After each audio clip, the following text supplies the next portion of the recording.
आज के इस कार्यक्रम में आप सभी दर्शकों का स्वागत है। आज हम बात करने वाले हैं शनि के विषय में।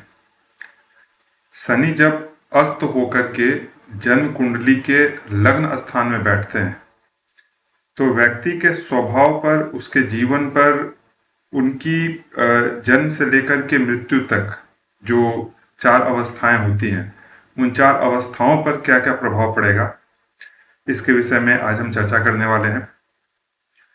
तो चलिए आज के इस कार्यक्रम को हम लोग प्रारंभ करते हैं। आप ऐसे इंसान को देखे होंगे जो सबके बीच में होता है लेकिन फिर भी अकेला होता है, जो अपने सारे काम ईमानदारी से करता है लेकिन दुनिया उसको समझ नहीं पाती है, जो दूसरे के लिए हमेशा तैयार रहता है पर जब खुद पर मुसीबत आती है तो हमेशा अकेले ही लड़ता है। ऐसे व्यक्ति की कुंडली में एक खास योग बनते हैं। अधिकतर जो इस तरह के लोग होते हैं उनकी कुंडली में आप देखेंगे खोल करके तो उनके लग्न स्थान में अस्त शनि मिलता है। इसकी कहानी कुछ और ही है, इसको हम लोग समझते हैं। देखिए, शनि एक बहुत ही गंभीर ग्रह है। यह हमें हमारी जिम्मेदारियों से या संघर्ष या कर्म के फल को सिखाते हैं। लेकिन जब शनि जो है वो सूर्य के बहुत नजदीक आ जाते हैं तो शनि जो है वो सूर्य की तेज रोशनी में छिप जाते हैं। मतलब कि जैसे खूब तेज धूप हो और उसमें कोई दिया अगर जल रहा हो तो सूर्य की रोशनी में जो दिया है उसका तेज थोड़ी दिखेगा, उसका रोशनी थोड़ी दिखेगा, वो तो दिखेगा ही नहीं। तो जैसे सूर्य की रोशनी में दिया जो है वो अस्त हो गया, वैसे ही सूर्य जब शनि के निकट होते हैं तो शनि जो है वो सूर्य के तेज के कारण अस्त हो जाते हैं।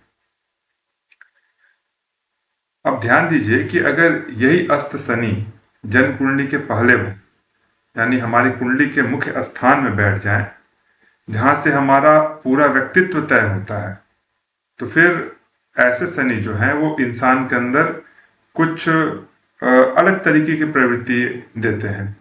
ऐसे व्यक्ति अंदर से कुछ और होते हैं, दुनिया उनको बाहर से कुछ और तरीके से देखती है। अगर इनकी बचपन और किशोरावस्था की बात करें, सामान्य तौर पर किशोरावस्था की आयु जो है वो 18 वर्ष तक की मानी गई है। तो बचपन से किशोरावस्था तक की अगर इनकी आयु की विचार करें तो आप देखेंगे कि बचपन में ऐसे व्यक्ति जो होते हैं, ऐसे जातक जो होते हैं, वो थोड़े अलग होते हैं। ज़्यादा बोलते नहीं हैं, खेलते कूदते नहीं हैं, जैसा बाकी बच्चे जो हैं वो विशेष तरीके से करते हैं। ऐसे व्यक्ति अकेले में रहते हैं या किसी को टकटकी लगा करके बस देखते रहते हैं।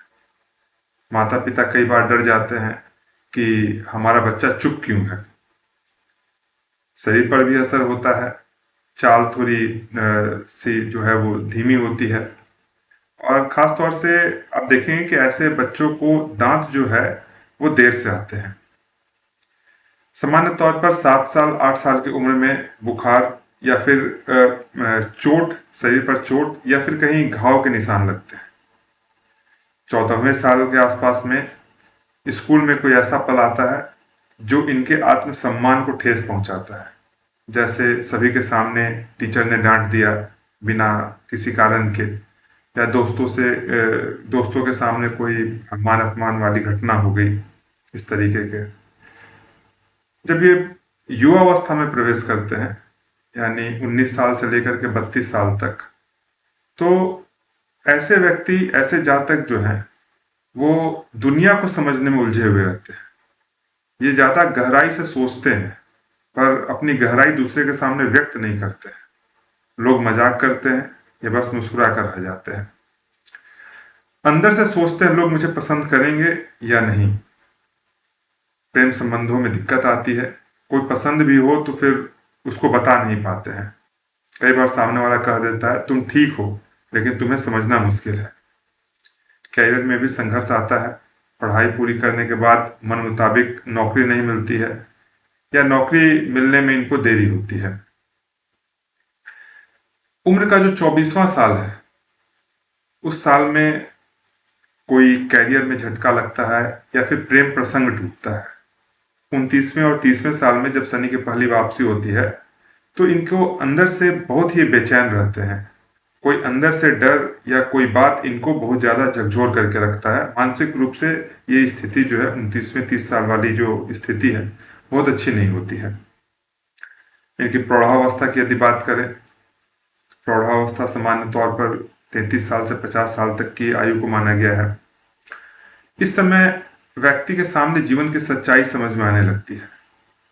जब ये 30 वर्ष पूरा करते हैं, इसके बाद ये जो है सामाजिक आडंबर से उब जाते हैं। संसारिक सफलता के बावजूद यह सोचते हैं कि मैं कौन हूं। इसे समझ में आता है कि असली लड़ाई बाहर वालों से नहीं है बल्कि अपने भीतर से है। वह हर बात को गहराई से सोचने लगते हैं और सामाजिक चीजों से थोड़ा उब जाते हैं। परिवार को लगता है ये भावनाओं में शामिल नहीं होते हैं, लेकिन उनके भीतर एक कुछ अलग ही चल रहा होता है। इनके अंदर वैराग्य आने लगता है। रामायण, गीता, ध्यान की ओर झुकाव आ जाता है। मौन ज्यादा पसंद आने लगता है। भीड़ से दूरी पसंद करने लगते हैं। 36वें साल में पारिवारिक तनाव आता है या फिर कार्य में बदलाव आता है। 42वें साल के अंतर्गत अगर आप देखें तो 42वें साल में सामान्य तौर पर ऐसे व्यक्ति को अपने गुरु की प्राप्ति होती है। इनको समझ में आता है कि मैं कौन हूं। इस सवाल से इनके भीतर एक क्रांति का भाव जन्म लेता है। वृद्धावस्था की यदि बात करें, वृद्धावस्था की जो आयु है वो 50 साल के ऊपर मानी जाती है। तो अब ये इंसान जो है, जिन्हें कभी कोई नहीं समझता था, अब इसी से लोग सलाह लेने आते हैं। अब वो गुरु बन जाते हैं अपने अनुभव से, अपने मौन से, अपने संयम से। समाज उनकी गहराई को समझने लगता है। ये ज्यादा बोलेंगे नहीं, लेकिन उनका मौन ही बहुत कुछ सिखा देता है। खास तौर से ऐसे व्यक्ति का जो 58वां साल है, 58 ईयर जो है, वो सन्यास की ओर इनका मन मुड़ता है। 60 साल के आसपास गुरु कृपा होती है, कुछ भीतर से जागृति होती है और थोड़ा आगे बढ़ते हैं ये। अब आप सोचिए कि क्या ये शनि लग्न स्थान में बैठ करके अस्त अगर बैठे हुए हैं तो क्या ये सजा है? मेरे अनुसार नहीं। अस्त शनि एक मौन तपस्या है। वो आपको जल्दी कुछ नहीं देते हैं, लेकिन जो देते हैं वो गहराई से देते हैं।